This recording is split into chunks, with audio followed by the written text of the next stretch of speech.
Kelompok aja ya, dibagi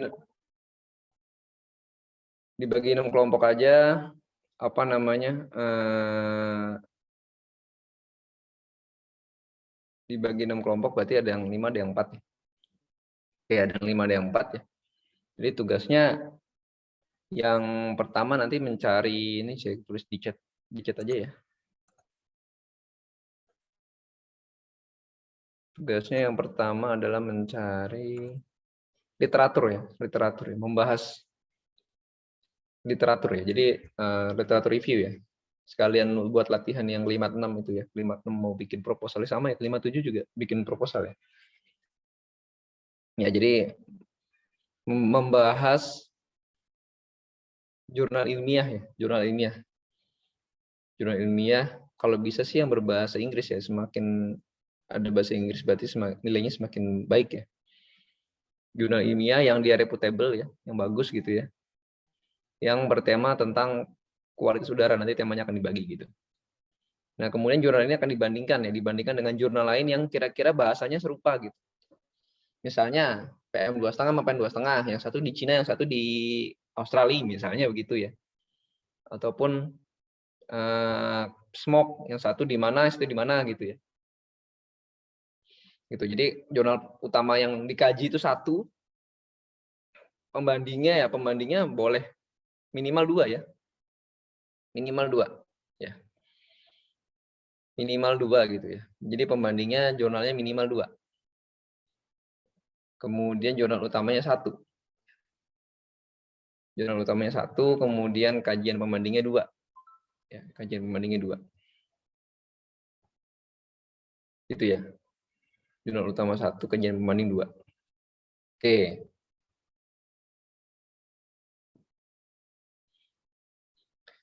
Untuk tema-tema ya untuk kelompok 1 ya.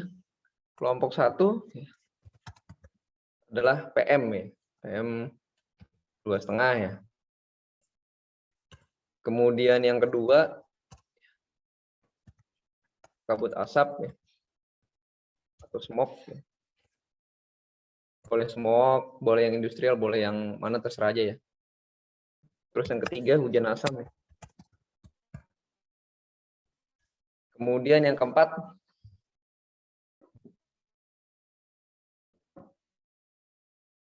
ya, yang keempat apa ya?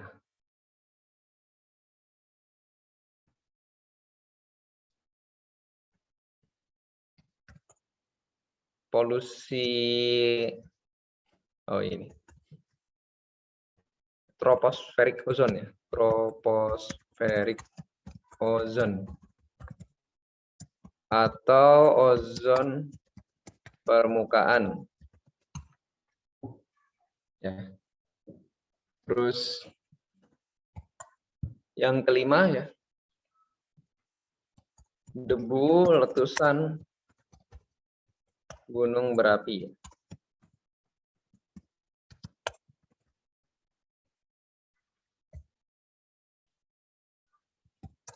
Kemudian yang keenam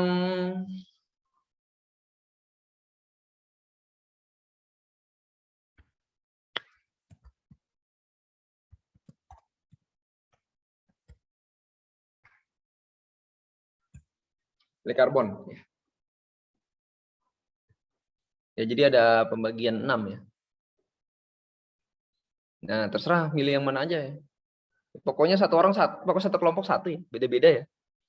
Yang mana yang PM2,5, yang mana yang kabut asap, yang mana yang hujan asam, yang mana yang tropospheric ozone, yang mana yang debu, yang mana yang black carbon ya. Gitu ya. Terserah bagi aja ya. Ya, jadi jurnal yang dikaji satu ya. Pasti yang dikaji itu lebih tinggi ya grade-nya ya dari pembandingnya ya. Kalau bisa ya. Ya minimal sama lah. Tapi jangan lebih rendah gitu ya. Terus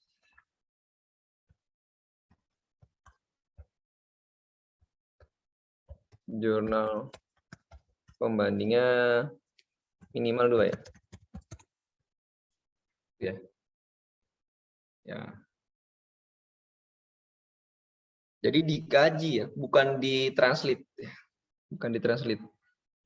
Ya, bukan ditranslate ya, jadi kaji. Kira-kira gimana bentuknya ya? Atau mereview ya, mereview. Ya, kalau mereview kan menilai ya, dia apa namanya? Tentang apa? Ya. Kajiannya bagaimana? Dasar teorinya apa saja, ya itu diuraikan. Tidak ada format baku ya. Yang jelas pertama menjelaskan jurnal utama yang dikaji dulu, kemudian yang dibandingkan minimal 2 ya. Gitu ya. Membandingkan minimal 2.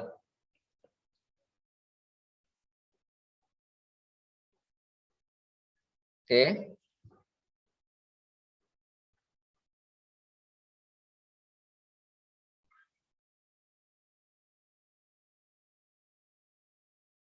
Izin Pak, Gimana?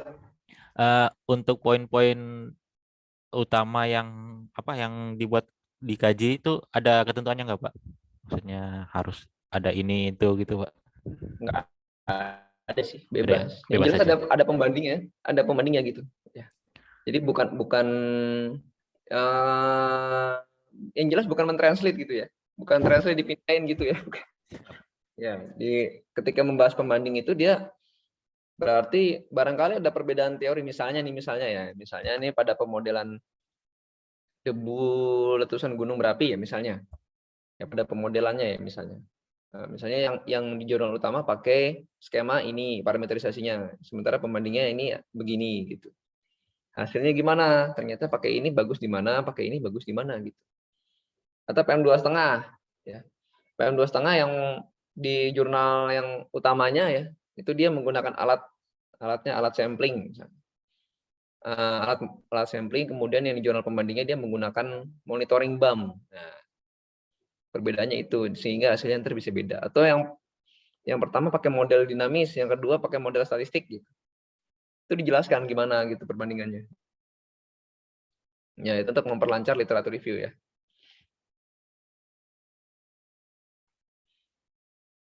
Itu kemudian itu udah jelas dulu ya. Jadi kumpulinya kapan? Dikumpulinya pas mau UAS. Ya, pas mau UAS. Kita presentasiin aja ya. Presentasinya habis UTS. Ya, presentasinya setelah UTS. Setelah pekan UTS. Jadi di saat UTS itu ya, itu nanti mengumpulkan PowerPoint-nya dulu ya. Ya, misalnya nih, sekarang UTS nih, dikumpulin PowerPoint dulu, gitu ya. Kumpulin PowerPoint-nya, nanti ya berupa makalah ya, berupa literatur review ya, berupa bahan tulisannya ketika mau UAS saja ya. Ketika mau UAS saja, gitu ya. Ya, kalau apa namanya, presentasinya setelah UAS itu ya. Jadi PowerPoint-nya itu dikumpulin dulu. Jadi yang pertama dibikin itu PowerPoint-nya dulu aja ya, poin-poinnya dulu. Yang mau ini apa gitu. Jadi misalnya UAS ya, cuman tugasnya ngumpulin PowerPoint aja ya. PowerPoint itu jadi nilai UAS. Nanti misalnya ini UTS ya. UTS ngumpulin PowerPoint, PowerPoint itu jadi nilai UTS ya. Nanti presentasinya itu nilai tugas. Gitu ya. Kira-kira itu ya. Kemudian di akhir itu ya laporannya itu juga masuk nilai UTS ya. Nilai UTS-nya ada 2 ya, di PowerPoint sama di laporan akhir itu ya. Ya. Jadi nilainya bisa diupdate di akhir itu. Kira-kira itu aja ya. Ini saya tulis nih. Ya. Ini saat UTS itu kumpulkan PowerPoint ya.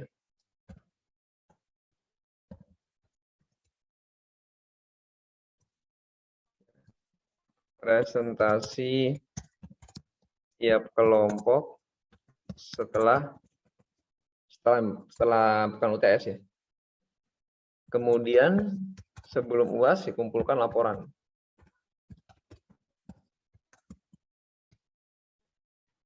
Gitu ya.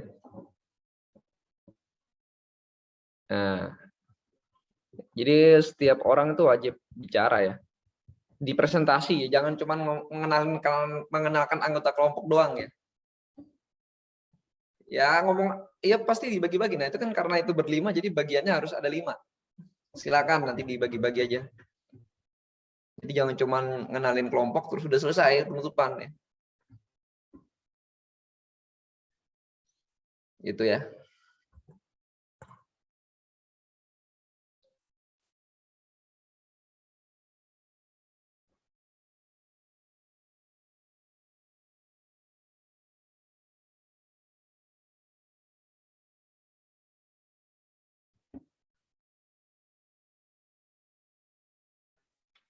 Ada lagi?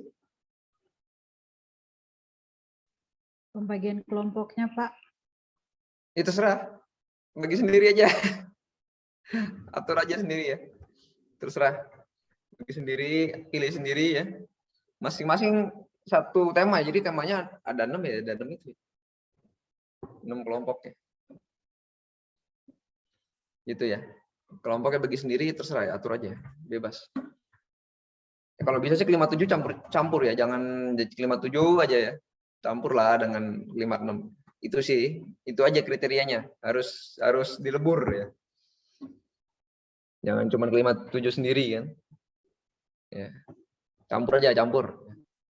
Ya, nyampurnya gimana terserah. Bagi aja ntar. Yang jelas semua presentasi itu harus bicara gitu. Kemudian apa namanya? Ya tadi bicaranya jangan cuman perkenalan aja terus penutupan gitu. Ya, harus ada isinya itu ya, kontennya apa gitu ya. Ya. Oke, kira-kira itu sekarang kita lanjut materinya ya. Udah jelas belum ya? Jelas, Pak. Tapi kalau bisa pembagian kelompoknya dari Bapak langsung ya. Ah, nggak Saya usah lah. bingung.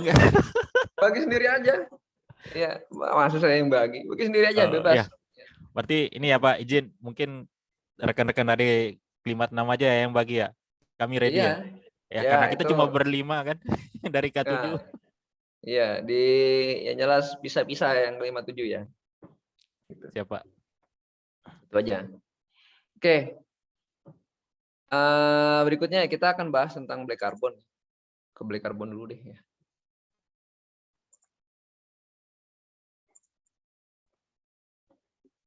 Ya, ini tentang black carbon ya. Gimana ya? Kok ini gede banget ya? Ini kecilnya gimana ya? Oh, gini. Oke ya.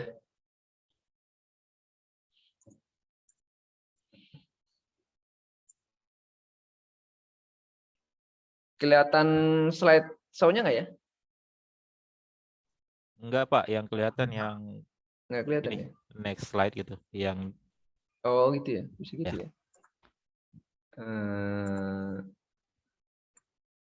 Gimana ya?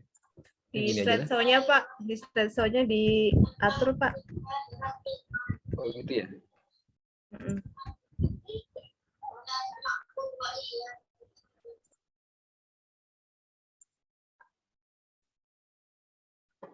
Gimana ya? Saya bingung nih.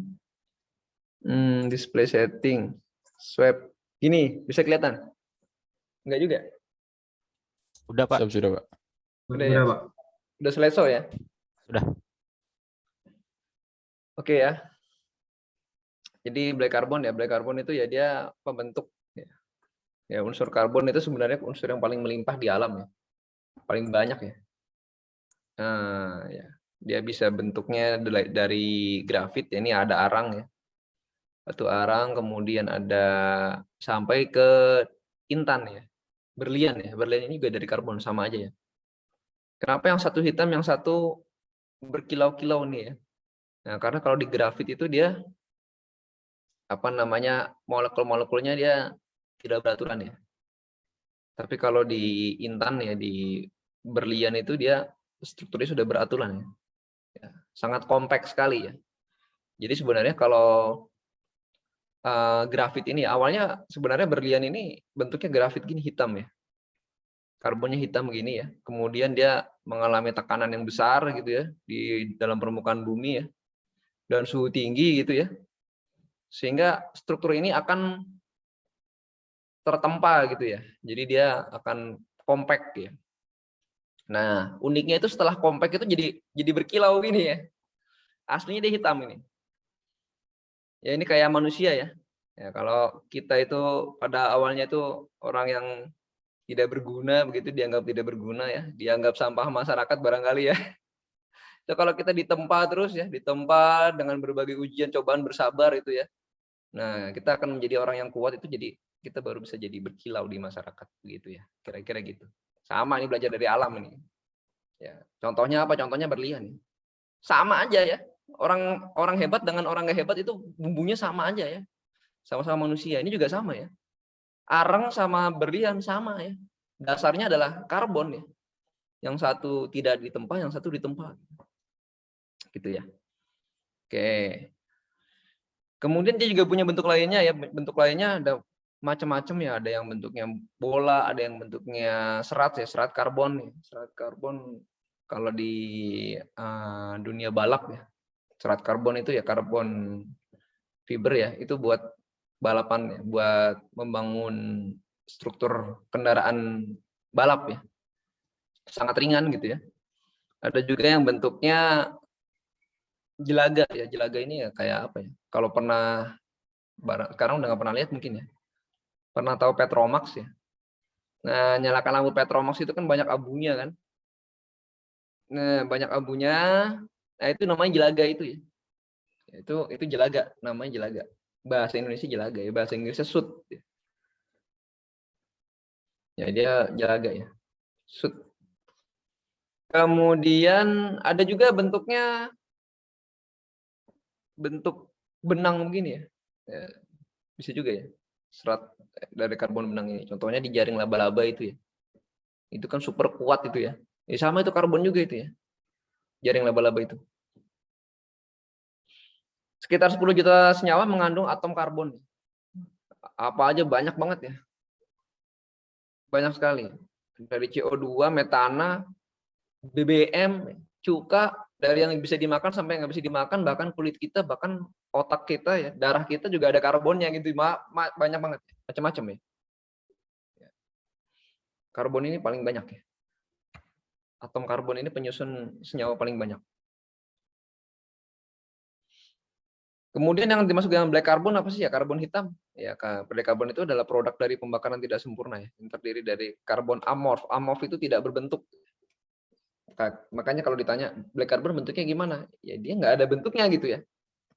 Artinya bentuknya tidak tetap. Bisa runcing-runcing, bisa kubus, bisa bola ya. Ya tidak beraturan ya. Bentuknya nggak beraturan. Dikenal sebagai jelaga, jelaga ya yang ada di Petromax itu ya.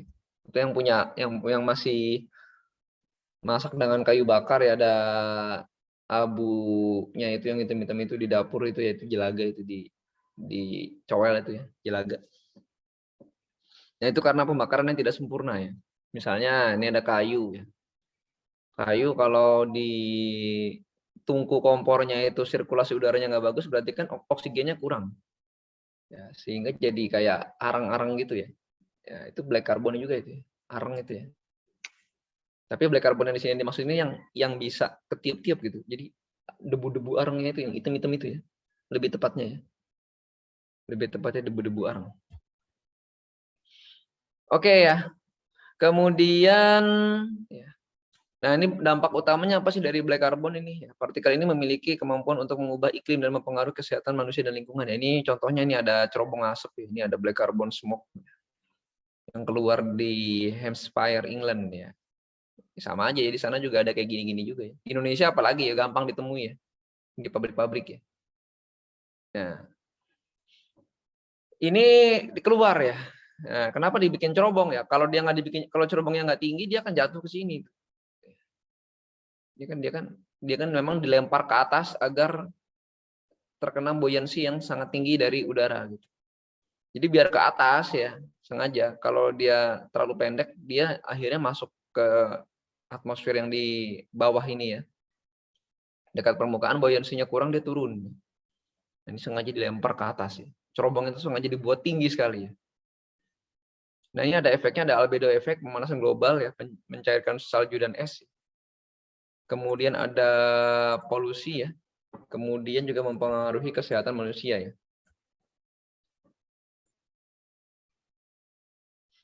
Nah, ini dampak dari black carbon ya. Yang pertama adalah albedo efek ya.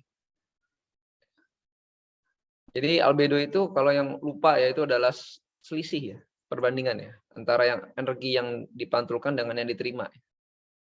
Di skala 0 sampai 1 ya. Kalau 1 itu berarti gelombangnya itu dipantulkan dengan sempurna gitu, nggak ada yang diserap. Ya sebenarnya saya mau jelasin konsep gelombang radiasi, cuman itu udah yang ngajarin radiasi optik aja ya.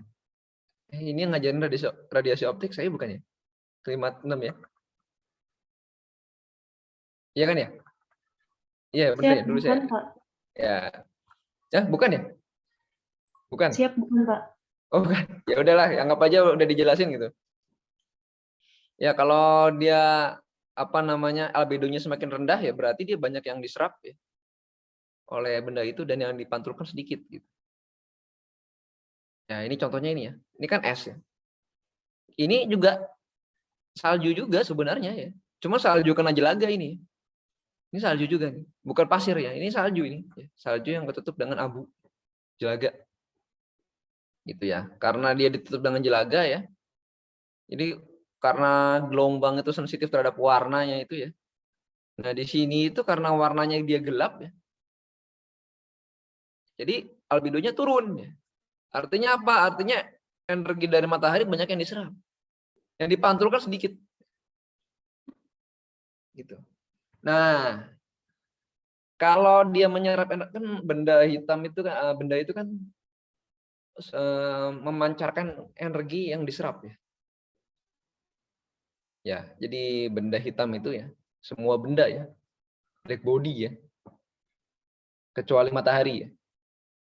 Jadi dia itu memancarkan energi yang sebenarnya diserap.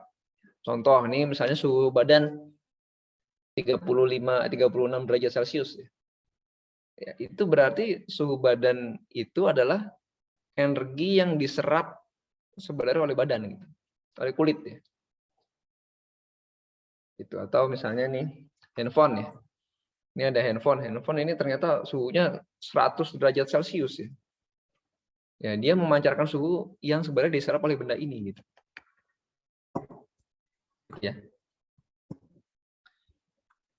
Nah, ini karena dia banyak menyerap, ya berarti dia nanti akan banyak memancarkan, bukan memantulkan, beda ya. Memantulkan dengan memancarkan beda.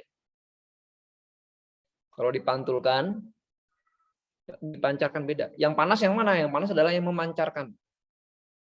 Ya, yang memancarkan. Dia memancarkan. Memancarkan juga bukan dalam bentuk cahaya ya. Nah, nanti dia memancarkan dalam bentuk gelombang panjang. Makanya terjadi pemanasan global ya. Atau warming ya, pemanasan. Oke, ini ada contohnya ada dark forest ya, black forest itu ya, hutan dengan albedo yang rendah ya. Ya, yang menyerap gelombang datang ya, menimbulkan panas. Dan ini ada rumput, kemudian ada es ya. Es itu ternyata kenapa es itu dingin ya? Kenapa salju itu dingin ya? Karena dia albedonya tinggi ya. Dia memantulkan gelombang datang. Ya. Jadi yang diserap sedikit, makanya dia dingin gitu.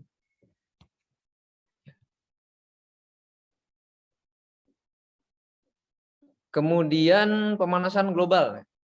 Nah, karena dia ada di udara ya, partikel ini tersebar di udara gitu ya. Ya, bergabung dengan aerosol-aerosol lainnya ya. Sama ya, sifat yang tadi dibawa juga ke sini ya. Gitu ya. Kalau dia di atas ya, maka dia bermanfaat itu ya, karena memantulkan cahaya matahari gitu. Tapi ya, black carbon ini kan tebal-tebal ya. Dia tebal-tebal ya. Dia tidak terdispersi sempurna ya. Efek yang kita harapkan dia sebagai cermin ini enggak terjadi gitu. Malah dia menyerap gitu. Ya, memperparah panas ya. Kalau awan kan dia kan halus banget ya. Aerosol itu halus banget. Kalau black carbon ini dia tidak halus ya, ternyata ya. Dia kasar tapi tetap melayang-layang gitu ya. Jadi efeknya adalah ternyata dia malah memanaskan nih. Ya. Jadi dia menyerap sinar matahari dan kemudian memanaskan pada malam harinya gitu ya. Dipanasin lagi, dipanasin lagi, panasin lagi gitu. Kemudian pencairan salju ya. Nah, ini tadi kombinasi dari yang pertama tadi ya. Karena dia nempel di salju-salju, ini contohnya ada di Tibet ya. Di pegunungan Tibet ya. Karena dia nempel-nempel begini, dia menyerap panas banyak ya. Akhirnya dia menyimpan panas di permukaan dan mencairkan salju di bawahnya ya, dan es di bawahnya, jadi cair. Ya. Jadi pencairannya lebih cepat. Ya. Walaupun matahari udah nggak ada nih, udah malam hari tuh, masih terjadi proses pencairan, gitu ya. Nah, jadi dia mencair begitu.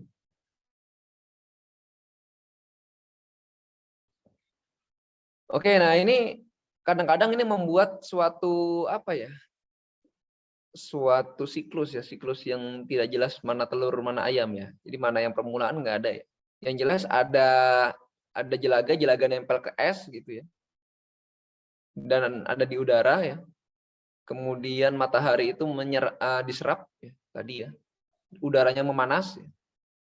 Kemudian esnya itu albedonya turun, pencairannya tinggi. Nah, karena esnya itu cair, itu juga menurunkan lagi albedo ya. Karena di bawah es ini kan pasir dan batu-batuan yang lebih hitam gitu. Ya. Turunnya albedo ini ya, nanti akan meningkatkan radiasi lagi gitu. Jadi ini terus saja terjadi ya. Peningkatan pemanasan global ini ya. Ini awalnya dari sini ya. Selain CO2 ya. Selain CO2. Ini diperparah ya.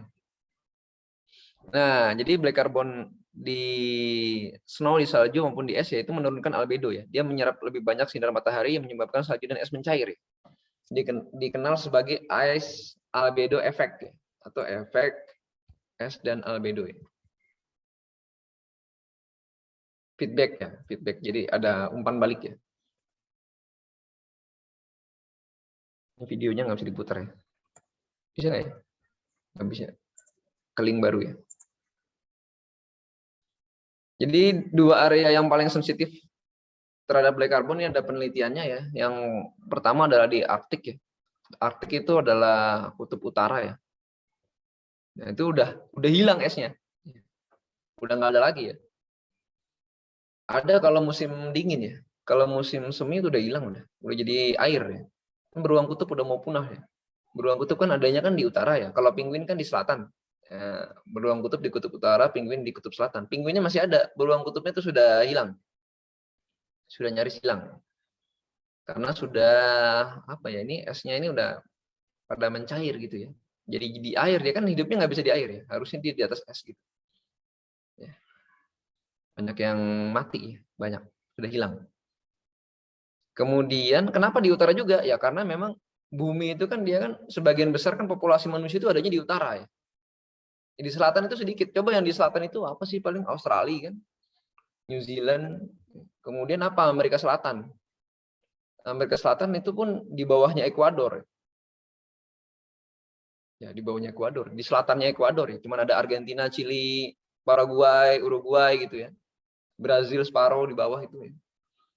Dan juga mulai di bawahnya di selatannya Amerika Tengah, Afrika Tengah. Ya. Afrika Selatan gitu, Zimbabwe gitu ya. Sedikit ya. Indonesia ini juga kan, kalau Indonesia ini kebanyakan di selatan ya, Indonesia. Kebanyakan di selatan kalau Indonesia. Jawa ini ya, mungkin dari semua belahan bumi yang ada di bagian selatan yang paling padat adalah Pulau Jawa mungkin ya. Pulau Jawa ya. Cuman itu aja. Jawa, Bali, Jawa, Bali lah yang paling padat. Sisanya itu di utara ya. Eropa itu semuanya di utara. Amerika USA ya, itu semuanya di utara, Kanada di utara. Rusia semuanya di utara itu ya. Banyak banget penduduknya. India itu semuanya di utara juga. BBU. Apalagi Cina ya, yang penduduknya miliaran itu adanya di utara semua. Ya otomatis dari aktivitas manusia tadi ya, dia karena kita punya sirkulasi Hadley cell ya. Jadi polutan yang di utara akan cenderung makin ke kutub ya, kutub utara. Gitu. Jadi lebih bersih tinggal di daerah belahan bumi bagian selatan sebenarnya ya. Karena banyak lautnya. Ya laut banyaknya di selatan. Gitu. Kemudian yang kedua adalah Himalaya. Himalaya ini parah karena dekat dengan Cina dan India ya. Ya, itu penghasil asap-asap itu di situ ya. Penghasil industri ya. Cina dan India ini industrinya paling tinggi ya. Ya otomatis larinya ke Himalaya ya, yang paling tinggi ya. Dataran yang paling tinggi yang berpotensi terperangkapnya jelaga-jelaga tadi.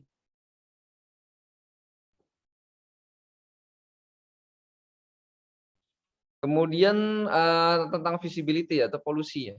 Nah, ini ada smoke nih. Ini ada smoke. Ya, smoke tadi ya kemarin udah dijelasin ya. Kabut asap ya. Ya, ini di Beijing ini hampir tiap hari terjadi ya. Jadi kalau jalan-jalan jangan ke Beijing ya. Ini polusinya tebal banget ya. Visibilitasnya terganggu ya. Kenapa? Karena di sana udaranya dingin. Lebih dingin daripada daerah ekuatorial ya. Karena lebih dingin, jadi polutannya itu dia tersuspensi di permukaan. Ya akibatnya ya kayak kita ambil air, kita masukin pasir, kita aduk-aduk tuh. Nah, kalau airnya dingin, kan pasirnya yang terlarut kan sedikit ya. Akhirnya kan ngendap di bawah tuh ya. Tapi kalau airnya panas, mungkin ada yang larut gitu. Ya, mungkin ada yang larut. Yang nggak larut ya ada juga, tapi banyakannya yang larut. Tapi kalau airnya dingin, dia akan mengendap di bawah. Akan mengendap di bawah. Oke, untuk manusia ya black carbon ini ya apa namanya?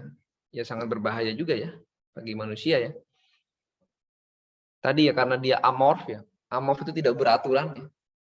Jadi ukurannya berapa ya di sini ya? Ada ukurannya kan? Nah, ini ada ukurannya nih. Nah, ini 1 mikrometer. 1 mikrometer berarti ya kira-kira PM10 lah ini ya. 1, 2, 3, 4, 5 ya. PM10 ya. Lebih ke ukuran antara PM10 maupun PM2,5 sampai 10 gitu. Tapi karena dia amorf ya pasti ada yang PM2,5 juga, ke bawah ada. Ya. Tentunya bahayanya sama ya, ketika membahas black carbon yang ada di udara ini, bahayanya sama dengan particulate matter ya. Sama aja ya. Kemudian kesehatan manusia ya, efek kesehatan dari karbon hitam termasuk asma, kanker paru-paru, masalah kardiovaskuler, cacat lahir, dan kematian dini. Apalagi buat anak kecil dan ibu hamil ya. Nah, ini berbahaya ya. Kalau bapak-bapak kayaknya kuat nih sama black carbon ya. Apalagi yang suka ngerokok ya. Itu kan tiap hari kan dia ngisap black carbon nih. Sehari berapa batang itu misalnya sehari 5 batang. Tiap jam itu ya. Kalau ada tukang gali gitu ya, tukang gali atau tukang bangunan itu ngerokok terus ya. Terus setiap jam dia ngisap black carbon itu kayaknya kuat itu ya. Kuat sekali gitu. Ya, itu black carbon juga ya. Karena ada asapnya ya. Asapnya ya ada yang putih ya. Ada yang agak gelap ya.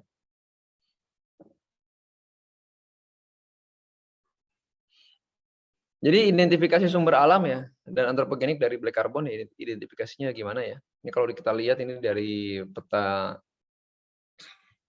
penelitian tahun 2000 ya. Ini kita lihat ini di sini.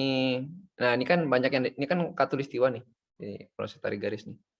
Ini penduduknya banyak yang di utara ya. Yang di selatan ini cuma sedikit ya. Australia itu kebanyakan gurun, jadi dia adanya di pinggir-pinggir aja. Nah, di sini yang paling ini ada di sini nih, ada di daerah ya, Uruguay, Paraguay di sini ya. Tinggi ya. Kemudian di mana lagi di Afrika? Afrika ada di sini ya. Mungkin daerah Sudan sini ya. Nah, lagi yang di selatan. Ini Jawa nih. Jawa nih tinggi juga black carbonnya nih. Tinggi nih ya. Ini mau ke oren-orenan ya. Kalau di utara gimana? Di utara banyak betul ya. Ada Cina, ada India ya. Kemudian di Eropa juga banyak ya. Banyak ya. Di Eropa di daerah industrinya tuh di bagian Ceko gitu ya. Austria gitu ya. Ukraina kemarin itu ya. Bagian tengah ya. Kebanyakan industrinya daerah bagian tengah. Kalau di Amerika gimana? Amerika ya banyak. Amerika kebanyakan di bagian timur ya. Kebanyakan di bagian timur. Kalau di bagian baratnya nggak begitu. Korea Utara ya banyak ya. Nah, di sini dikelilingi ya. Di sini kenapa bersih ya? Ini gurun nih. Ini gurun gitu ya. Jadi emang kalau black carbon ini ya aktivitas manusia ya. Yang bisa membakar karbon itu kan manusia. Kecuali terjadi kebakaran hutan baru di Australia tinggi ya. Kebakaran hutan di Australia kan kalau udah kebakaran hebat banget ya. Kebakaran hutannya. Kemudian dari sumbernya ya. Sumber black carbon ya, emisi black carbon ya. Ini ya dari studi di mana di US nih kayaknya. Yang hijau ini ya. Nah, ini di dunia ya, global ya. Yang hijau ya, ini paling besar ya. Paling besar ini dari mana? Dari biomass burning ya. Termasuk kebakaran hutan, karhutla ya, hutan dan lahan. Besar sekali ya. Gitu ya. Orang buka lahan tadi ya, orang dari pertanian sisa jeraminya dibakar gitu ya. Atau sawit, ya, hutan sawit. Sawitnya kan misalnya kan umurnya kan 25 tahun. Nah, kalau udah 25 tahun gimana? Ya ditebangin ya. Kan ditebang kan akarnya masih di bawah kan. Masa jadi cabutin kan nggak mungkin kan. Kalau pohon sawitnya ada 1000 kan masa mau menyongkel akar 1000 pohon sawit kan wah lama bener itu ya. Keburu perusahaannya tutup itu ya. Biar cepat gimana cara dibakar ya. Bakar aja cepet dia. Ya manusia juga kan. Berarti yang membuat ulah itu kan ya. Kecuali sawitnya nanti nanamnya di pot misalnya. Nah, kalau udah nggak produktif ya potnya tinggal dicopot aja dari akarnya dibuang. Tapi kan enggak ya. Kemudian berikutnya apa? Berikutnya adalah domestik ya. Domestik ya orang bakar sampah ya, jelas tuh ya. Kalian kalau bakar sampah plastik daun jangan dibakar ya. Plastiknya didaur ulang. Kasih kiloin lah. Bahasa ininya kiloin ya. Tukerin piring ya. Kalau biasanya emak-emak tuh ya. Tukerin piring sama pengepul barang bekas kan ada yang pakai gerobak tuh ya. Nah, itu sampah plastik dikumpulin, ditukar piring, tukar gelas gitu ya. Terus kemudian kalau sampah daun gimana? Sampah daun, sampah rumput, jadi buat kompos ya. Itu juga saya udah mulai buat kompos di rumah tuh ya. Jadi dibuat kompos, jadi jangan dibakar ya. Sebisa mungkin menghindari bakar-bakar. Itu dikubur aja, kalau nggak mau dikubur. Dikubur akan terurai ya. Kubur kasih apa namanya ya, agent gitu ya, bioaktivator gitu, mungkin akan terkompos di bawah tanah daun-daun itu ya. Kalau plastik harus didaur ulang. Tapi sekarang udah ada bioplastik itu ya. Ya itu katanya bisa hancur sendiri ya. Gitu ya. Mengurangi pemakaian jumlah plastik juga. Kemudian yang ketiga adalah transportasi ya, transportasi. Jelas ya. Black carbon ya. Dari Metro Mini ya, dulu ada Kopaja Metro Mini ya.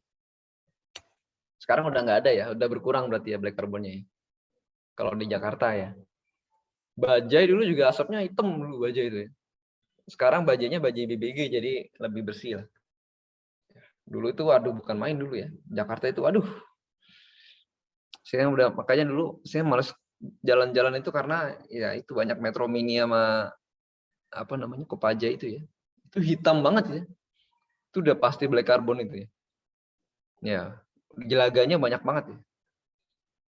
Dulu kalau habis jalan-jalan kalian misalnya jalan-jalan ke Jakarta gitu terus kemudian mukanya dilap pakai tisu itu tisunya hitam itu. Black carbonnya banyak ya. Kemudian yang keempat adalah industri ya. Industri ternyata kecil. Nggak begitu besar ya. Kalau dilihat dari proporsi sumbernya ya, sumbernya industri itu nggak begitu besar ternyata. Kalau di US sendiri industrinya berkurang jauh. Dia yang paling besar itu adalah transportasi kalau di US. Nah di Indonesia gimana nih?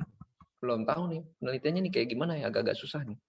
Ini harus punya alat pengukur black carbon ya.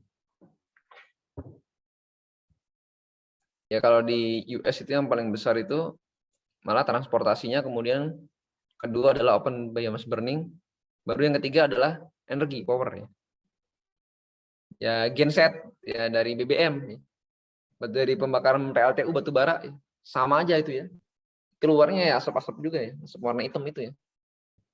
Batu bara kan juga ada karbonnya, dia mungkin ada pembakaran nggak sempurna, dia akan keluar sebagai black carbon. Keluar sebagai black carbon. Oke, kemudian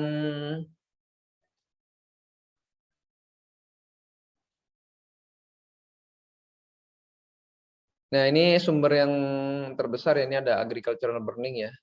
Ya ini apa namanya? Major source of black carbon ya, ini sumber utama ya. Ini ada di Cina nih ya. Salah. Ada di Brazil. Ada di Brazil ya. Ada di Brazil ya, ini pembakaran apa namanya? Pertanian ya. Pertanian. Di Indonesia juga ada ya. Cuman nggak di ini aja nih di Indonesia nih. Kompor ya. Kompor di dapur misalnya nih ya. Di dapur kan dapurnya orang-orang zaman dulu kan begini ya. Ya, apa namanya ya, kayu bakarnya itu dia karena sirkulasi udaranya misalnya nggak bagus jadi hitam begini ya, pancinya hitam gitu ya, penggorengannya hitam ya, itu jelaga-jelaga yang keluar itu ya.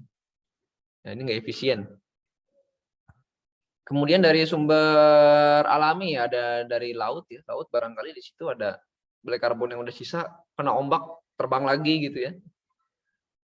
Kemudian dari letusan gunung berapi ini jelas banget ya, dan dari kebakaran hutan yang alami ya, yang alami itu biasanya terjadinya di hutan lindung ya, area hutan lindung itu alami ya. Karena saking keringnya jadi daun bergesekan dengan daun gitu ya. Akan timbul percikan api ya, daun-daun kering tadi. Nah, black carbon itu tertransport ya. Transport itu artinya terdistribusi ya, karena ada sirkulasi atmosfer ya. Kemudian ini di luar negeri kebijakan black carbon ya. Di Indonesia kayaknya belum ada kebijakan black carbon ya. Baru PM ya, baru PM. Contohnya gimana kebijakan-kebijakan yang mengatur black carbon ya? Pertama adalah mengatur pembakaran tanaman. Nah, tanaman ini sekarang udah ada penyuluh ya, penyuluh pertanian. Kalau bisa jangan dibakar, jadiin pupuk lagi gitu, jadiin kompos atau gimana gitu ya. Atau dijadikan produk olahan lainnya ya. Kalau zaman dulu kan ada kasur dari jerami gitu kan. Kasur dari jerami ada kan ya. Nah, itu jerami-jerami itu juga daripada dibakar jadiin kasur gitu. Atau jadikan serat yang lainnya ya. Kemudian melarang teknik tebang dan bakar ya, untuk buka lahan. Kalau untuk buka lahan jangan ditebang, dibakar. Caranya gimana? Nggak tahu bisa caranya gimana juga. Bukan orang kehutanan ya. Apa dicabutin akarnya apa gimana kan nggak tahu ya. Tekniknya. Jadi kalau buka lahan itu pasti akan bakar ya. Biar cepat ya. Akar-akar di bawah itu hilang semua gitu. Kemudian membatasi pemanasan ya, pemanasan kapal di pelabuhan ya. Bersandar kelamaan itu ya, itu dibatasi ya. Kemudian memerlukan pengujian emisi untuk kendaraan ya. Uji emisi ini kemarin tuh sempat ada uji emisi ya. Tapi nggak jadi kayaknya ya. Nggak jadi nilang ya. Mungkin anggota polisinya juga banyak yang melewati ambang batas mungkin, jadi malas nilang juga dia. Capek ya, nilang-nilang kebanyakan ya. Kemudian menambahkan perangkap partikel untuk kendaraan yang menyaring emisi ya. Jadi ada katalisator ya, katalisator di kendaraan mobil biasanya sih. Kalau di motor sih, di motor mungkin ada kali ya di knalpotnya itu ya. Tapi susah sih ya, masyarakat Indonesia sukanya diganti ya. Kalau nggak berisik ya, motor itu knalpotnya diganti dia. Ada katalisnya dibuang, namanya diganti. Berisik doang ya, kenceng mah enggak ya. Kalau motor itu ya. Berisik doang ya, kencengnya sih enggak gitu. Kalau MotoGP ya berisik dan kencang. Tapi kalau yang di jalan-jalan itu cuma berisik doang. Kencangnya enggak. Kemudian membutuhkan penggunaan bahan bakar yang lebih bersih ya. Ya, misalnya beralih dari bensin BBM ya, yang solar ya, solar busuk gitu ya, sobus gitu ya. Ya, beralih ke Dex ya, misalnya ya, Dexlite gitu ya. Bahan bakar yang oktan rendah itu ya akan menghasilkan banyak black carbon. Kemudian membatasi penggunaan pembakaran biomasa di daerah perkotaan dan non perkotaan ya, artinya tadi pembakaran sampah ya. Kalau di Bantar Gebang kayaknya nggak dibakar ya. Dia didaur ulang ya kebanyakan ya. Di TPA Bantar Gebang ya.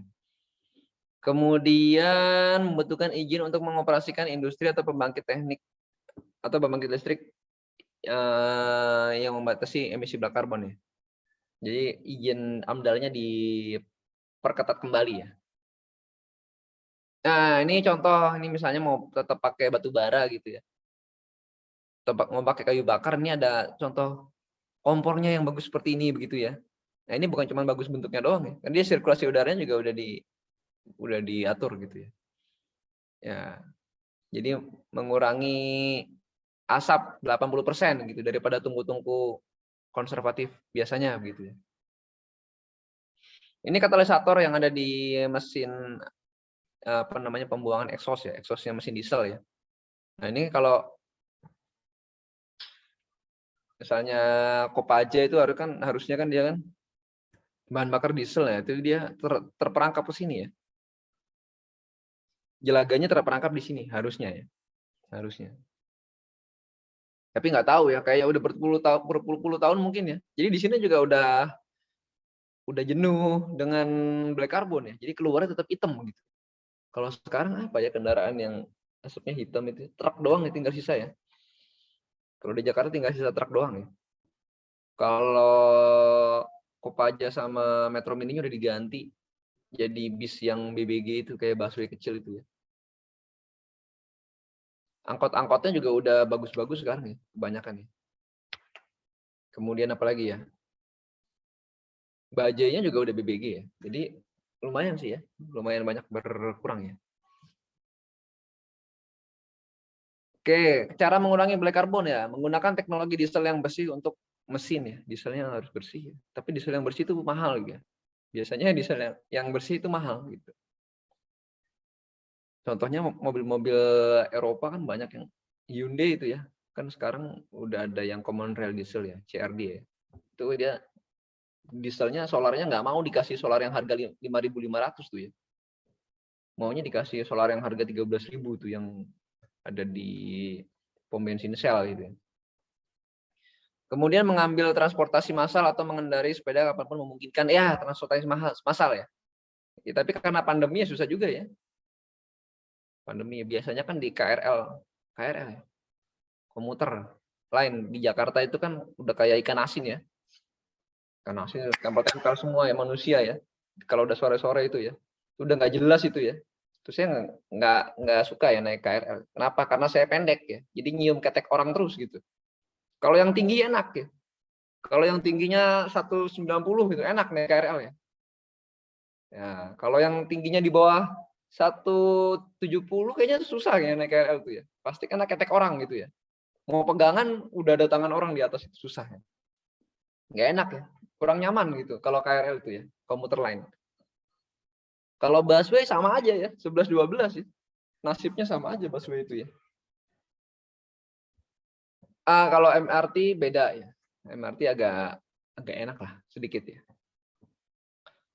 Kemudian mengendarai sepeda ya, ini kayaknya lagi ngetren ya. Tapi kok nggak cocok ya kalau di Indonesia itu kayaknya naik sepeda itu ya. Kalau atau jalan kaki itu nggak cocok ya. Kalau di luar itu enak naik sepeda dingin gitu ya. Kita nggak capek-capek gitu kalau di luar negeri. Jalan kaki juga enak, dingin. Kalau di Indonesia tuh baru sebentar aja udah kepanasan, ngos-ngosan gitu ya. Kayaknya emang harus berkendaraan mobil kayaknya dan motor kalau di Indonesia itu. Kalau naik sepeda nggak cocok. Di Belanda itu ada jalur sepeda enak. Coba di Jakarta jalur sepeda atau di Indonesia lainnya. Nggak enak ya, nggak nyaman ya sepeda itu. Mungkin kalau masih kayak dulu ya ada apa namanya bukan di perkotaan ya di sawah kanan kirinya itu mungkin enak naik sepeda ya. Sekarang kan kanan kirinya kan rame banget ya, ada mobil, ada motor ya. Kita naik sepeda sendiri kan kayaknya susah gitu ya. Kemudian beralih ke kompor yang aman dan efisien ya. Ya, ini udah beralih dari tadinya membakar kayak di pawon ya. Dan di dapur di pawon itu pakai kayu bakar gitu ya. Nah, sekarang ke bahan bakar gas ya atau listrik. Sekarang ada kompor listrik gitu. Kemudian menggunakan pertanian berkelanjutan yang mengurangi pembakaran tanaman dan metode tebang dan bakarnya. Ini ada pertanian berkelanjutan ya. Jadi jangan udah selesai panen dibakar atau pindah-pindah. Ada juga tuh ladang pindah-pindah tuh. Zaman dulu ya. Ini kan subur nih ya. Dibebatin hutannya, dibebatin, ditebangin, kemudian dibakar, subur kan? Ditanemin tuh. Berapa kali tanam, dia kehilangan unsur hara gitu. Akhirnya apa? Pindah lagi gitu. Pindah lagi tempat lagi lain, nebang lagi, bakar lagi, subur, tanemin lagi. Terus jadi lahannya jadi kritis, jadi jelek. Pindah lagi, itu ada dulu tuh. Namanya ladang berpindah tuh. Itu udah nggak boleh lagi ya. Itu ntar lama-lama habis hutan ditebang-tebangin begitu ya. Kemudian mengurangi praktik pembakaran sampah ya, kalau bisa sih jangan sampai membakar sampah sama sekali. Di recycle, reuse ya, reduce ya.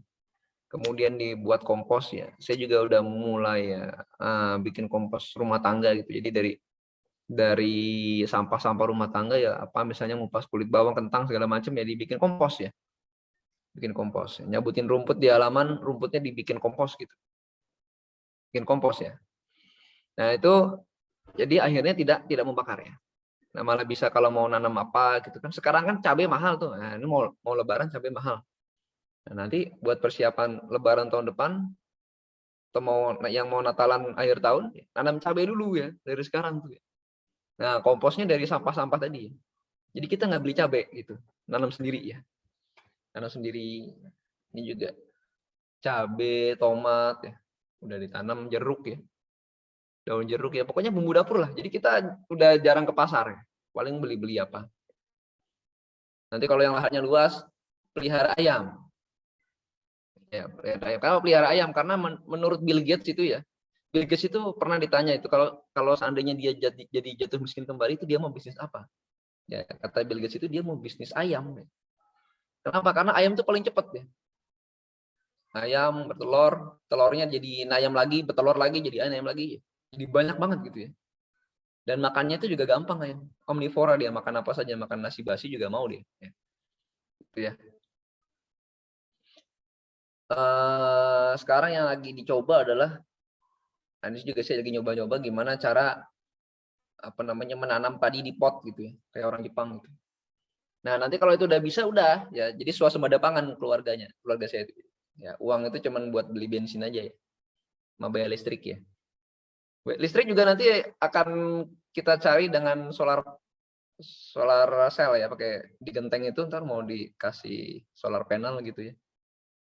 Sekarang udah bisa. Nah, itu mengatasi harga-harga yang mahal gitu ya, daripada pusing-pusing ya. Pusing-pusing nungguin turun susah banget ya. Kalau harga udah naik itu udah jarang turun. Gitu ya. Harga pangan makin mahal, gajinya nggak naik-naik ya, itu daripada begitu mendingan nanam sendiri ya. Nanam sendiri, kemudian melihara sendiri gitu ya.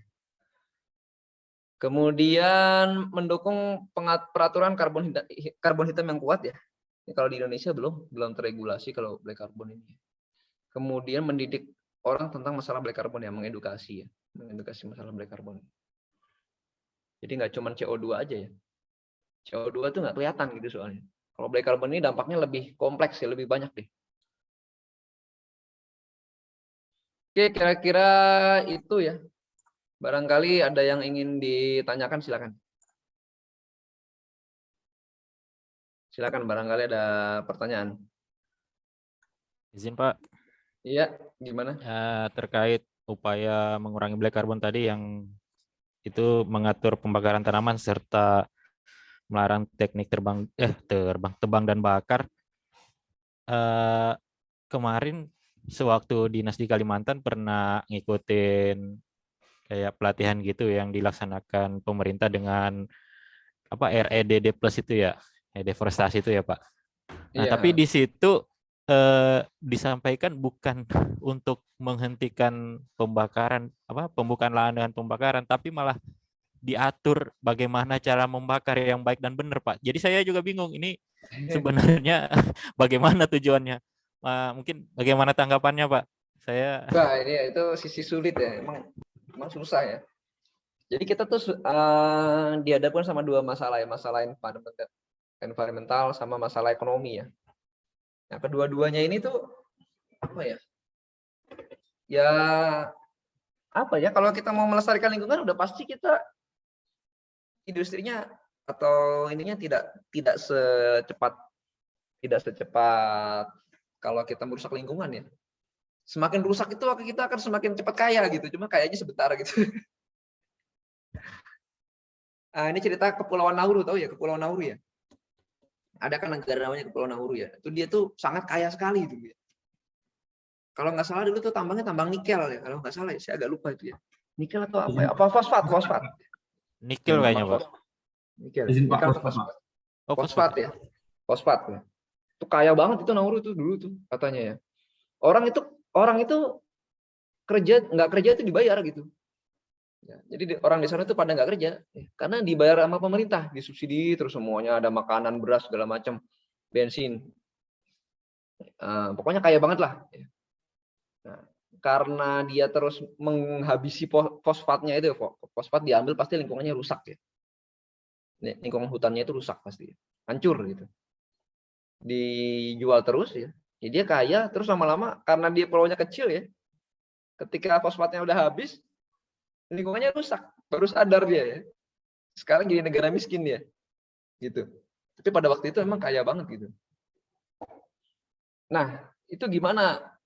Sama kalau programnya swasembada pangan, misalnya programnya swasembada pangan nih. Nanam beras nih. Nah, sekarang lahan pertanian sama jumlah manusia aja kayaknya banyakkan jumlah manusia di Indonesia kan.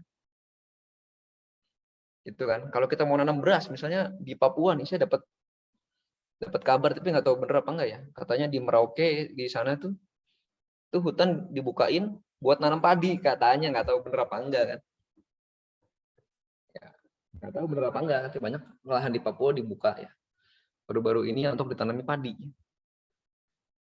Permasalahannya adalah ketika lahan dibuka ditanami padi, pasti rusak. Pasti rusak itu. Nggak mungkin nggak rusak itu. Pasti rusak. Kemudian apalagi misalnya nggak usah jauh-jauh lah, kita kan mau bikin ibu kota baru di Kalimantan, di Semboja ya. Daerahnya namanya Semboja ya, tapi kan namanya Nusantara ya. Itu kan buka lahan tuh, mau bikin green city kayak apa city juga tetap aja rusak. Tetap aja merusak ya, judulnya rusak dulu kan. Atau mau contoh lain, tambang di Kalsel tuh ya. Itu kan tambang punya Adaro, Pama, tambang batu bara itu kan besar banget. Ya tetap aja rusak gitu. Nah, permasalahannya sekarang dengan merusak itu kita efektif nggak meningkatkan perekonomian, itu aja. Ya kalau kita nggak boleh, kan manusia kan hidup itu memang merusak kan. Memang merusak. Ya, kalau di agama Islam kan ketika manusia mau diciptakan kan malaikat protes kan. Manusia cuman bikin rusak doang, ini ngapain diciptakan gitu kan. Tapi kan nyatanya enggak. Ya, caranya adalah tadi ya. Harus dikerjakan dengan cermat gitu ya. Dikerjakan dengan cermat. Di satu sisi kita merusak alam ya, untuk dimanfaatkan sebagai tanaman produksi, hutan tanaman produksi. Di satu sisi mungkin yang lahan yang sudah rusak kita tanam kembali gitu. Tanam kembali ya. Nah, makanya konsep Indonesia sebagai negara agraria itu sebenarnya sih kurang tepat. Indonesia itu adalah negara maritim. Negara maritim. Ya, jadi harusnya ya, ketimbang kita kan makan padi nih. Makanan pokoknya padi. Ya, sekarang dari Sabang sampai Merauke makan nasi kan? Ya, makan nasi kan ya? Sabang sampai Merauke makan nasi gitu. Kalau dulu kan makanan pokok ada banyak. Ada yang orang Jawa dulu mah makanannya ada yang singkong gitu ya, ubi. Kemudian ada yang makan jagung ya di Madura. Kemudian di daerah timur banyak yang makan sagu itu ya, papeda itu ya. Kemudian ada apa lagi ya? Umbi-umbian tuh banyak ya. Nah, sekarang masalahnya kita semua makan nasi. Makan nasi. Nasi itu dari beras itu dari padi. Nah, padi itu memang sangat menguras energi itu. Padi itu coba lihat mau di sawah itu kan harus basah sawahnya ya. Kemudian pupuknya harus tinggi gitu ya. Dan paling satu batang padi itu cuma jadi beberapa bulir beras doang ya. Satu rumpun gitu cuma jadi berapa bulir doang. Kalau singkong kan, ya, satu pohon itu banyak singkongnya. Itu dimakan seminggu juga nggak habis ya. Satu keluarga tuh makan singkong dicabut satu pohon gitu ya. Nah, ini kesalahannya ada di mana nggak tahu juga saya. Ya, nggak tahu juga ya. Kayak sekarang kan tempe ya, tempe tahu ya. Itu sebenarnya bukan makanan pokok ya. Kenapa bukan makanan pokok? Karena kedelainya impor, itu makanan bule itu sebenarnya. Jadi itu makanan barat itu, tempe sama tahu itu. Kedelainya kan dari USA. Kalau kedelai-kedelai Indonesia juga sebenarnya bagus, cuman buat kedelai rebus tuh yang abang-abang di jalan itu kan ada tuh kedelai rebus tuh. Itu kedelai Indonesia itu. Kalau kedelai yang buat tempe itu impor, beda lagi dia. Sampai sini udah dikupas dia. Ya, jadi pesannya apa? Pesannya adalah ya memang manusia itu merusak lahan ya, tapi dengan kerusakan itu sebanding nggak sih dengan target atau peningkatan kesejahteraan yang dimaksud gitu? Apa cuman untuk orang tertentu aja gitu? Apa maksudnya buka lahan buat perusahaan, nah perusahaan yang kaya ya orangnya itu aja gitu, yang punya modal ya, itu namanya kapitalisme ya. Jadi yang punya modal itu ya yang kaya gitu ya. Nah, jadi memang begitu ya, itu dilemanya begitu. Makanya ketika kita lihat kebijakan itu mau ke arah mana, ke arah lingkungan atau ke arah perekonomian gitu. Perekonomiannya kalau berbasisnya dia mengganggu isu-isu environmentalism ya, atau mengganggu isu-isu lingkungan ya akan sangat sulit, akan sangat sulit.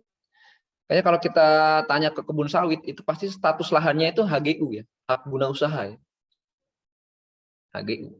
Nah sekarang kan mau dibikin SHM sertifikat hak milik. HGU itu misalnya 30 tahun HGU-nya. Setelah 30 tahun itu bisa dipertimbangkan mau diambil lahannya oleh pemerintah ya atau diperpanjang lagi. Nah, kalau udah jadi SHM itu nggak bisa. Ya udah milik rakyat. Ruginya itu kalau milik rakyatnya terserah rakyat mau ditebang kayak mau digali kayak mau dibakar kayak punya rakyat terserah gitu. Nah, jadi ternyata itu ya rumit juga ya. Nah, kebayang jadi presiden itu rumit, bingung ya. Urusannya banyak banget ya. Belum ada yang minta jatah kan. Ya, itu baru ngurusin rakyat, belum ngurusin pejabat yang minta jatah banyak lagi itu ya. Pusing jadi presiden ya. Betul. Ya. Ya, untuk itu gimana? Ya kita mulai dari yang kecil dulu ya. Dari rumah kita dulu. Kita harus menciptakan kalau yang udah berumah tangga ya.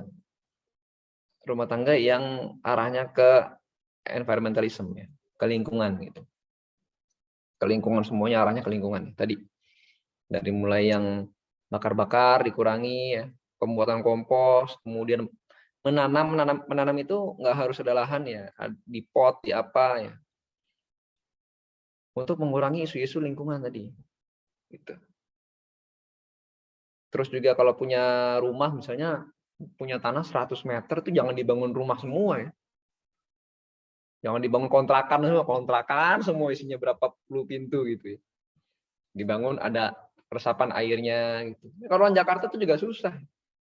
Itu kan juga merusak lingkungan ya. Coba tanya orang Jakarta tuh yang punya tanah. Kalau punya tanah nganggur dikit aja ya.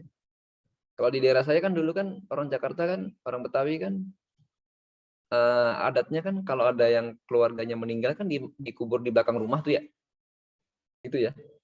Saya waktu kecil tuh kayaknya hampir setiap rumah ada kuburannya gitu. Kalau sekarang tuh nggak ada. Kenapa dipindahin itu makamnya? Buat dijual jadiin kontrakan ya. Jadi makam keluarganya itu dipindahin ya. Pindahin, nggak tahu dipindahin, nggak tahu dipendem aja di situ ya. Jadi kontrakan semua. Saya juga kaget. Kayaknya dulu di sini ada kuburan luas, sekarang jadi kontrakan, jadi kos-kosan gitu. Nah hati-hati tuh ya yang kos tuh. Jangan di bawahnya dulu kuburan itu. Saya juga dulu ini kemarin kan saya kan ngontrak di Pondok Betung ya. Nah itu di gang sebelah saya itu namanya Gang Nisan. Nah ternyata di gang rumah saya itu namanya Gang Makam. Gang Makam nih berarti ada kuburannya di bawah sini. Jadi kayaknya dulu ada makamnya, dia nggak tahu dipindahin, nggak tahu langsung ditiban aja jadiin kontrakan gitu. Ya, itu merusak lingkungan. Kenapa? Karena air hujan itu ya, harusnya dia secara alami meresap ke dalam tanah. Karena dibangun rumah, jadi nggak bisa ngeresap dia. Ada tanah sedikit, langsung aja dipelur. Orang Jakarta ya, biar nggak becek nih, dipelur aja. Malah jadi banjir ya. Airnya nggak bisa masuk ke tanah. Nah, air tanahnya digaliin terus. Air tanahnya disedotin terus. Kenapa disedotin terus? Ya kalau nggak gitu ya, pakai air pump mahal kan. Belum tentu masuk gitu. Kembali lagi, manusia jadi merusak memang. Kalau mau didiskusikan itu sangat panjang. Itu baru yang kecil ya, dari rumah ya. Belum ke yang besar. Pembangkit listrik. Kan sekarang kan isunya kan mobil listrik, kendaraan listrik. Masalahnya listriknya dari PLTU sama bahan bakar minyak ya, dari solar, genset, sama aja ya. Ngebakar genset, ngebakar solar, kemudian ngebakar batu bara buat listrik, listriknya ke mobil listrik, katanya ramah lingkungan, sama aja ya. Sama aja, nggak ada bedanya. Kecuali mobil listrik, listriknya dari solar cell. Nah, itu baru ramah lingkungan ya. Ya, memang dilema ya. Dilema ya. Kalau Indonesia sih belum parah ya. Yang parah itu Cina ya. Cina itu parah banget ya. Cina itu industrinya terkenal di dunia kan. Imbasnya apa? Imbasnya kualitas udaranya buruk. Ya, menyedihkan ya, bukan buruk lagi. Menyedihkan dan berbahaya gitu. Imbasnya itu gitu. Tapi dia terkenal. Karena apa? Semuanya itu dibuat di Cina gitu. iPhone aja sekarang made in China kan. Sekarang dari iPhone sama Xiaomi ya, sama apalagi Huawei, itu semua buatan Cina semua ya. Nggak ada yang buatan US itu. Sama aja. Jadi memang dilemanya tinggi. Kayak kira-kira gitu ya. Memang benar ada itu kayak gitu. Gimana lagi? Ada lagi?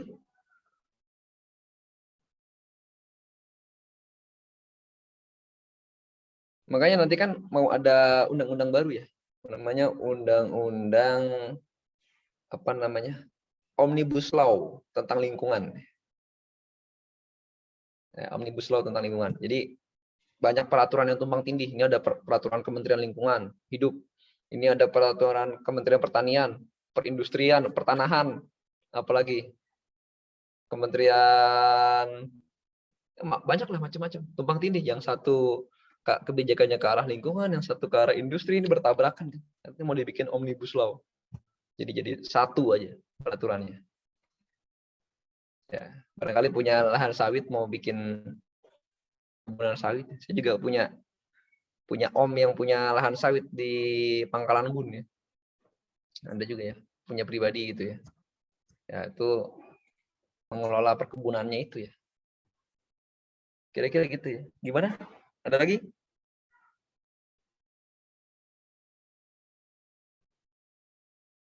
Izin bertanya, Pak. Iya, gimana? Izin, Pak. Jadi, semisal di seluruh dunia itu diberlakukan untuk bangunan-bangunan atau fasilitas umum itu dicat warna putih untuk meningkatkan albedonya. Apakah bisa mengurangi pemanasan global? Terus yang kedua, apakah albedo dari cat putih tersebut itu sama dengan albedonya salju, Pak? Saya terima kasih. Oke, kalau itu memang udah ada kebijakannya di Eropa ya, ada. Terus saya tampilin deh. Ada nggak ya?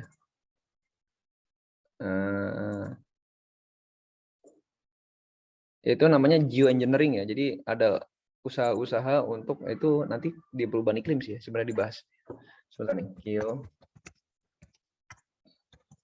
ada kota-kota di Eropa yang gentengnya tuh dicat warna putih ya. Ya, gentengnya itu dicat warna putih ya, atapnya ya. Ya, kayak gini ya. Ya ada aturannya ya, ada beberapa kota tertentu ya. Kalau di Inggris sendiri ada kota yang memang di situ wali kotanya bilang bangunannya warna putih semua. Nggak ada yang warna lain, warna putih semua. Ada yang kalau di tempat saya bangunannya warnanya brick, red brick, batu bata merah. Ya cat di luar itu batu bata merah semua, nggak ada yang lain gitu. Itu aja modelnya sama semua. Nah ini ada geoengineering ya. Bisa nggak sih? Ya, sebenarnya ya ada manfaatnya ya. Kalau di Timur Tengah juga warnanya juga dia kayak krem-krem gitu ya catnya ya. Nggak ada warna abu-abu gitu ya. Tambah panas ya. Ada nggak dampaknya ya? Ada tapi sedikit ya. Ya, kemudian dia jadi cost-nya jadi mahal juga ya. Karena untuk ngecat ini ya, cat ini kan dan juga merusak lingkungan. Cat itu dari apa sih cat? Catnya dari kalsium ya, dari gamping itu semakin banyak cat yang diambil, semakin banyak gamping yang digali ya. Dan di kesehatan tuh berbahaya ya. Kenapa berbahaya? Karena biasanya cat yang murah ya. Ini juga kalian juga kalau mau bangun rumah ya, atau lagi bangun rumah atau sudah bangun rumah ya, catnya itu diingat-ingat tuh. Catnya itu cat curah apa cat yang bagus gitu. Yang bagus itu yang mahal berarti. Kalau cat curah itu berarti dia timbalnya banyak ya. Kandungan PB-nya itu banyak. Jadi kalau buat ngecat tembok, nanti anak kecil biasanya ya, megang-megang tembok terus megang makanan itu timbalnya tertelan nih. Timbal itu kan jangka efek lamanya kan membuat kanker ya, karsinogenik ya. Nah kalau cat-cat yang mahal itu ya, itu kandungan timbalnya free ya. Jadi nggak ada kandungan timbal ya, non toksik. Nah balik lagi nih kalau dikasih cat putih, ntar cat putihnya itu malah jadi berbahaya apa enggak gitu. Gitu ya. Oh, banyak ya, banyak sekali ya. Sudah ada di luar ya. Kalau di Indonesia kayaknya belum ya. Belum, apalagi di daerah Jakarta ya. Kalau dicat putih pasti jadi hitam karena hujan tuh. Hujannya juga udah kotor kan kemarin kan. Ya kelihatan lah kalau misalnya jalan di daerah-daerah yang ada di perkotaan ya. Kalau catnya putih pasti kotor. Tapi apakah ada efeknya? Ada. Kalian pernah lihat penakar hujan nggak ya? Penakar hujan, oh yang tugas belajar pernah lihat ya. Penakar hujan itu warnanya apa? Silver. Bukan manusia silver ya. Penakar hujannya warnanya silver ya. Tujuannya adalah kan kalau hujan itu nggak boleh ada yang nguap. Ya, kalau dia dikasih warna hitam itu dia menguap dia. Kalau dikasih warna putih akan kotor, akan menguap. Kalau dikasih warna silver ya dia agak cenderung lebih susah kotornya ya. Nah, apakah dengan adanya banyaknya manusia silver maka perubahan iklim itu bisa dicegah? Ya nggak tahu juga ya. Ya kan daripada dia misalnya pakai baju hitam ya, kalau dia pakai silver kan dia pantulannya banyak gitu ya. Nanti bisa juga itu mencegah global warming ya manusia silver itu ya. Kira-kira gitulah ya. Jadi apakah ada efeknya? Ada. Alat-alat meteorologi ya, panci penguapan itu semuanya catnya silver. Ya, perak semua catnya. Itu memang itu di bagian di geoengineering ada. Gitu kira-kira ya. Apalagi? Ya, terima Ada kasih, lagi? Pak. Oke, saya kira segitu dulu ya. Nanti tugasnya didiskusikan, dikerjakan dari sekarang ya, jangan mepet-mepet. Nanti kalau diminta kumpul nggak ngumpulin ya. Biasanya begitu ya.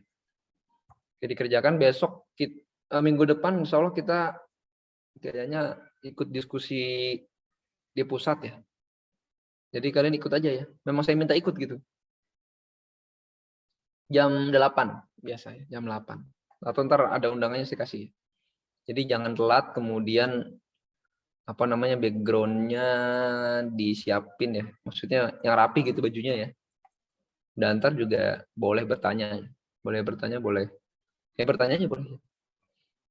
FGD-nya tentang prediksi PM2,5 ya. Ya.